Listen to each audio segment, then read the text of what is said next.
All right, let's get into it. We live so much of our lives online, but have you ever stopped to think about the invisible systems that actually keep us safe? Today, we're going to build that system piece by piece. We're talking about the chain of trust that lets you know you can actually rely on the websites you visit every day. I mean, seriously, think about it. You type in your bank's website, you put in your password, you're sending some of the most sensitive information you have out into the wilds of the internet.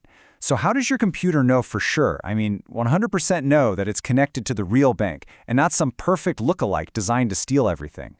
Well, the answer is this amazing cryptographic chain of trust, and we're going to build it right now.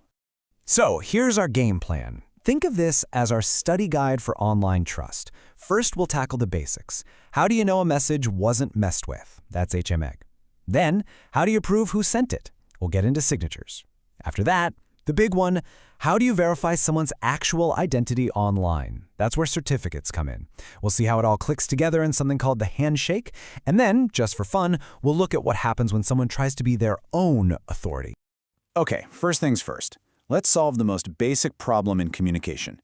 If I send you a message, how do you know for sure that someone didn't sneak in, change a word or two, and then send it on its way?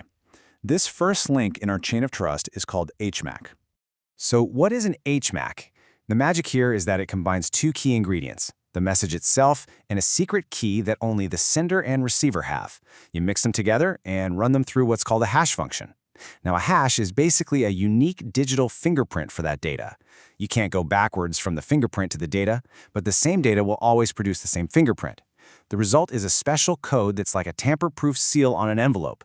Let's just walk through this. See Alice on the left? She writes her message, combines it with that secret key they share, and generates the HMAC, that digital fingerprint. She then sends the original message and the HMAC over to Bob.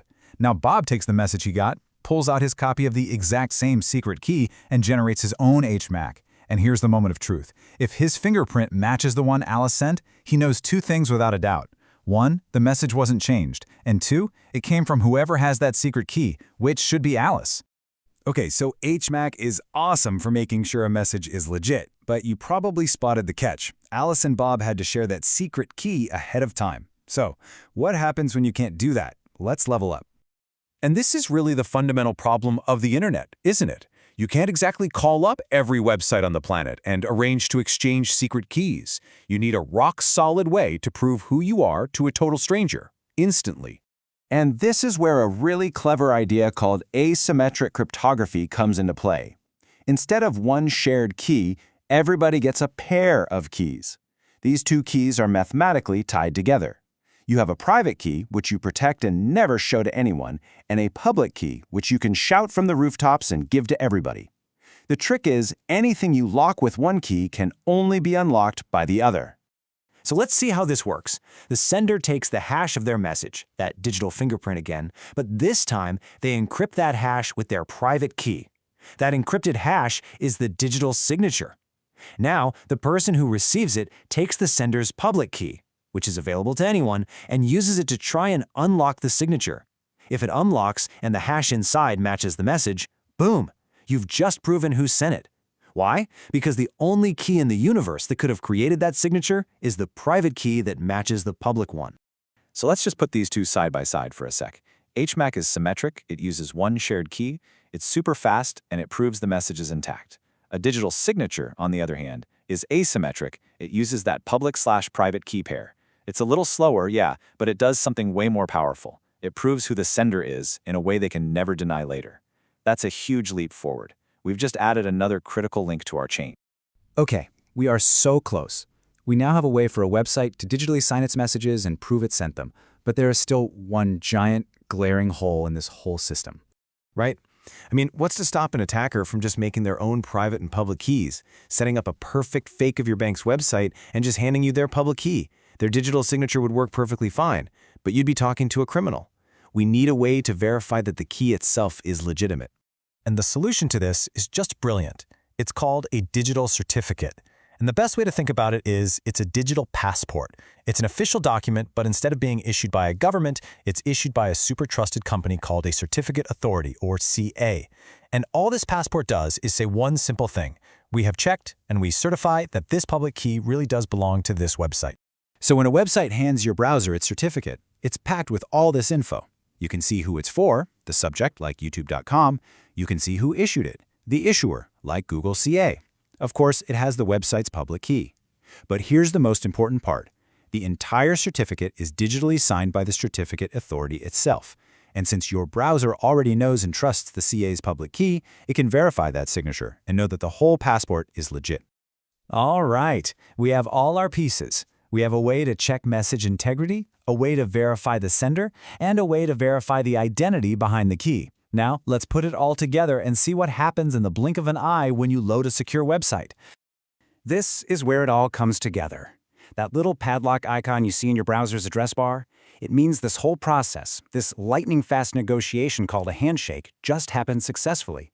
So let's break down exactly what that handshake is. So here's the dance. 1. Your browser says hello. 2. YouTube sends back its digital certificate, its passport. 3. Your browser checks that passport.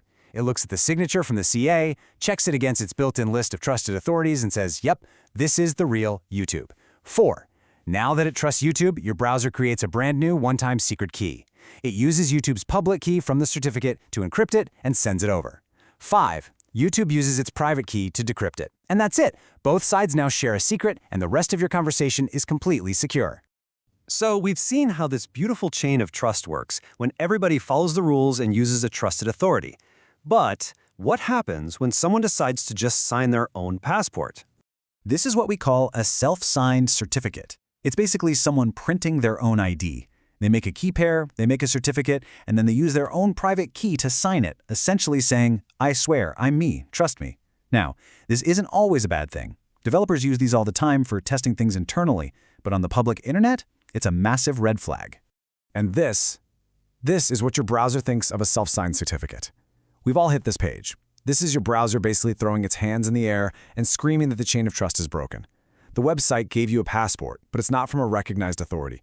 It's a fake ID they made themselves. And the reason your browser freaks out is simple. Without a trusted third party, a real CA, vouching for them, there's absolutely zero proof linking that key to that website. For all you know, you're talking to an imposter who just created that certificate 5 seconds ago. The most important link in the chain, verifying identity, is just gone. Which brings us to a final, pretty unsettling thought. We place an incredible amount of faith in this system, and especially in the small group of certificate authorities that anchor all of this security. The chain is strong, but any chain is only as strong as its weakest link. So what happens when one of those trusted authorities, one of those digital governments, gets hacked? What happens when the bad guys get a hold of the official passport-making machine? That's the question that really keeps people in the security world up at night.